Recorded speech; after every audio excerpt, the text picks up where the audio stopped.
With all the events going on across Kentucky, sometimes it'd be good to mention, like, here's what's happening.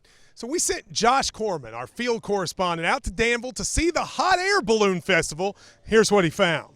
Hey Kentucky, we are here in Danville at the Great American Balloon Race. Thousands of people here to see these hot air balloons take off and pursue a lead balloon. I'm trying to get up the nerve to get in one of these baskets and get airborne, but 1,500, 2,000 feet gets me feeling a little iffy about it. So I'm gonna try to work up my nerve, go talk to some people, see if they can convince me to hop in one of these baskets. And so what's gonna happen is we're gonna inflate the air balloon. We're gonna take off first. And then after we're in the air, everybody else is gonna inflate their balloon and they're gonna chase after us. Then we'll land on the ground and we place a big fabric X on the ground.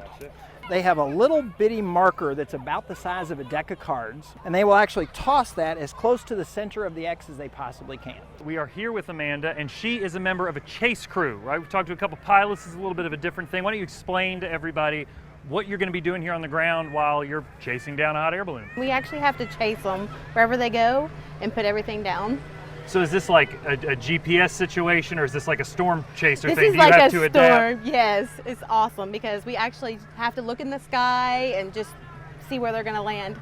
So is there like evasive driving techniques that you have to know? How do you navigate like a stop sign or a four-way intersection when you've got to get to where that balloon's going to go? Is this like a James Bond driving experience? Yes, it's kind of like a James Bond experience, yes. What's the strangest place you've ever landed? Because I know that has happened. I once, true story, had a hot air balloon land in my backyard. It was a big backyard, but it landed there, and that's where they had to land. It was just like a recreational trip. So for you, where have you had to put down? I landed at a Buddhist temple in Japan once, but probably the weirdest, strangest thing I ever did, I landed at a nudist camp in Michigan. It feels like of all the places that you want to put down your hot air balloon, you might have hit the one you want to avoid most. What about being a spectator in an event like this do you think is such a cool thing to see all these balloons kind of going up in the air?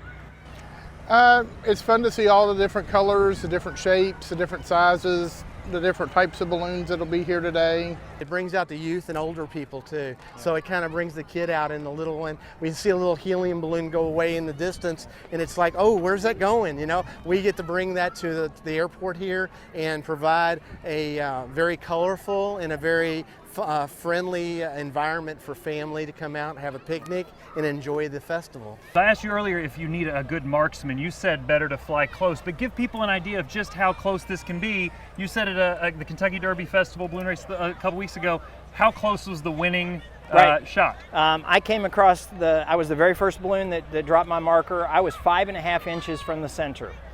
Another balloon came by right after me and got 4 3/4 of an inch. It's like being closest to the pin in a golf scramble and somebody just puts it off the flag stick. Exactly. How competitive are you? Is this something where you're fighting for every inch to try to win, or is it a little more leisurely than that? We're not fighting for speed, we're flying for accuracy.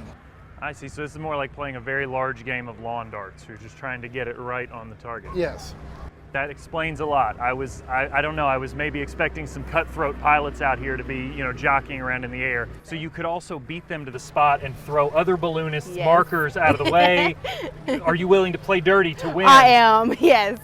You heard it here. She will cheat, lie, steal, whatever it takes. In my head, I thought that hot air balloon pilots might be a little bit of, have some daredevil in them a little bit, but that sounds much more, placid and kind of easygoing than That's it. Top It's like Gun. being a cloud. No Top Guns here. No. That's good, because I would worry maybe when you get up there and you're racing, the competitive spirit jumps in and you try to jostle a little bit and you get that adrenaline. It doesn't sound like that kind of thing. No, not so much. It's just a nice way to spend the Sunday afternoon. All right, as you can see, the balloons are in the air behind me and I am here on the ground, not because I'm afraid of heights, but because I have an aversion to wicker, and that's all those baskets are made of. Nonetheless, I'm glad we were here, got to talk to these awesome pilots. I will take them over Tom Cruise and Val Kilmer any day of the week. Top Gun 2, hot air balloon coming to you soon.